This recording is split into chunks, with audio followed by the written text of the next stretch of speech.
Olá pessoal, então vamos dar início à nossa segunda videoaula. Eu sou o professor Armando Júnior e vamos dar continuidade ao nosso curso de elaboração e gestão de projetos no setor público. Essa aula nós vamos trabalhar o ciclo de vida de um projeto. Então o que é o ciclo de vida de um projeto? O projeto, como nós vimos na aula anterior, ele tem lá um início, um meio e um fim. Só que o ciclo de vida, nós dividimos o projeto em fases. Por que essa divisão em fases? Justamente para facilitar o gerenciamento e a aplicação de ferramentas específicas para cada fase do projeto. Então as organizações estabelecem também políticas e diretrizes que elas vão utilizar para padronizar os seus projetos. De um modo geral, os projetos têm algumas características que são comuns, mas isso não é uma uniformidade entre todas as organizações, principalmente as organizações públicas. Lógico, quando a gente vai fazer lá um processo licitatório, a gente tem que seguir, por exemplo, o processo licitatório como sendo uma das partes de um determinado projeto. Eles devem seguir alguns modelos e alguns parâmetros que são impostos pela legislação. Tá ok? Bom, então na próxima cartela nós vamos verificar justamente quais são essas fases. Nós temos aqui uma fase de iniciação, que é uma fase inicial. Nós temos uma fase de planejamento, uma fase de execução e uma fase final, que é denominada uma fase de encerramento. E ao longo desse ciclo de vida do projeto, nós vamos alocar pessoas e recursos. Então, no início do projeto, que é justamente o momento em que nós estamos fazendo a geração da ideia, o aprimoramento da ideia que motivou um determinado projeto, nós costumamos ter um número de pessoas baixo. Basicamente, se restringe à equipe que foi designada para trabalhar essa parte inicial do projeto. Consequentemente, os custos também são pequenos. A partir do momento que a gente planeja e define o que vai ser feito no projeto, nós vamos ter aí uma previsão futura de desembolso de recursos e também de utilização de pessoas. De forma que, como o gráfico mostra para vocês, né, é na fase de execução, tá, que a gente vai ter um ápice de custos. E quando o projeto está chegando próximo ao seu final, as pessoas são desmobilizadas e os custos tendem a se encerrar, e a gente espera que esses custos cumpram aquilo que foi orçado inicialmente. Nesse slide, nessa cartela que vocês estão vendo, a gente trata justamente agora da influência das partes interessadas no projeto. Um projeto público, ele tem vários stakeholders, que são as partes interessadas, que possuem diversos interesses no projeto. Então, durante a concepção dessa ideia inicial, que é a fase de iniciação do projeto, essa influência dessas partes interessadas costuma ser bem grande, tá? Então, a gente tem que ter muito cuidado para que os objetivos iniciais eles não sejam desvirtuados. E à medida que a gente vai avançando nas etapas do ciclo de vida do projeto, essa influência tende a cair. Então, esse é um aspecto muito importante. É que a equipe ela precisa ter um norte para não se desvirtuar do objetivo que foi definido inicialmente para o projeto. E quem são essas partes interessadas no projeto? Nós costumamos dividir esses stakeholders em 3 grandes grupos, né?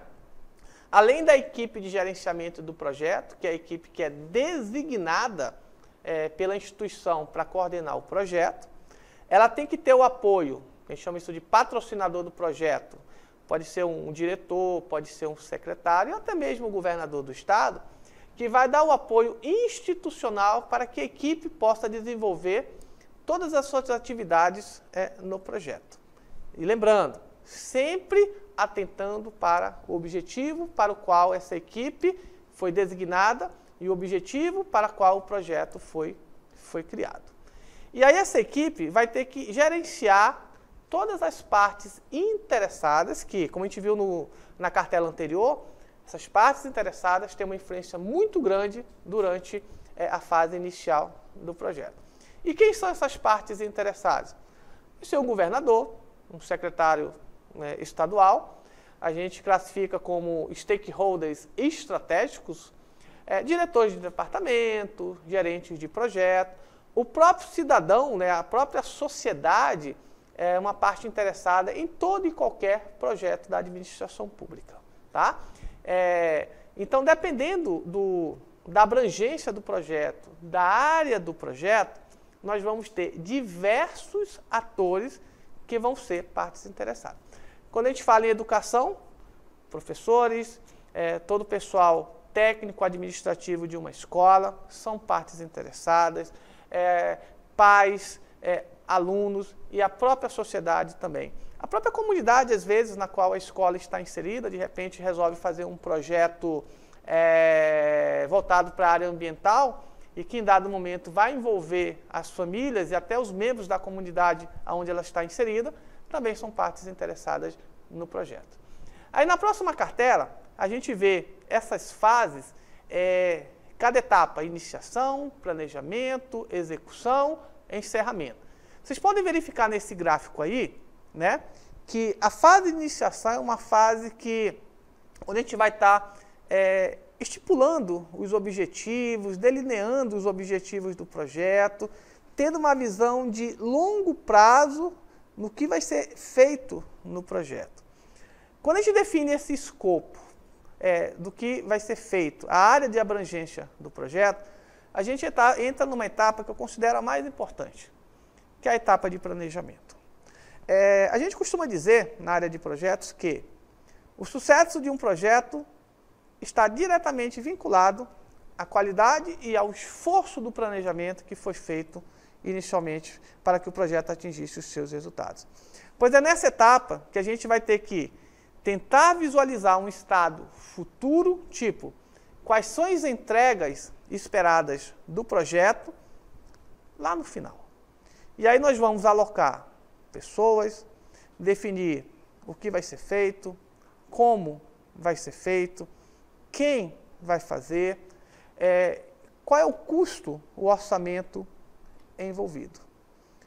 Se tiver de licitar também, vamos ter que planejar os períodos de licitação, todas as especificações que vão estar lá nos termos de referência e nos projetos básicos e executivos, quando envolve, por exemplo, aquisição de materiais ou contratação de algum tipo de serviço. Aí a gente tem que observar toda a legislação pertinente da Lei de Licitações e Contratos e suas alterações.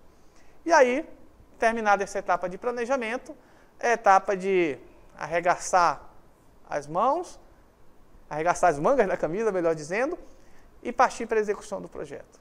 Ou seja, executar aquilo que foi planejado, pensado durante o planejamento. Fazer acontecer. E aí a etapa de controle, como vocês verificaram no gráfico anterior, ele começa desde o processo de iniciação. Passa pelo planejamento e durante a execução é onde ele tem o maior esforço, porque é na execução que a gente vai verificar se tudo aquilo que foi pensado, planejado para o projeto está sendo desenvolvido conforme o plano. E a última etapa é a etapa de encerramento. Vamos verificar todas as entregas e celebrar a conclusão do projeto. Então, aqui nessa cartela, vocês podem verificar um detalhamento de todas as etapas, desde a fase de conceituação, o que motivou a elaboração do projeto, quais são os objetivos, qual é o ambiente que norteia a realização desse projeto. E é aqui também que a gente vai verificar se esse projeto é viável ou não de ser executado. Porque se esse projeto mostrar inviabilidade, não adianta seguir em frente. É melhor parar com a ideia, porque ele tem uma grande probabilidade de insucesso.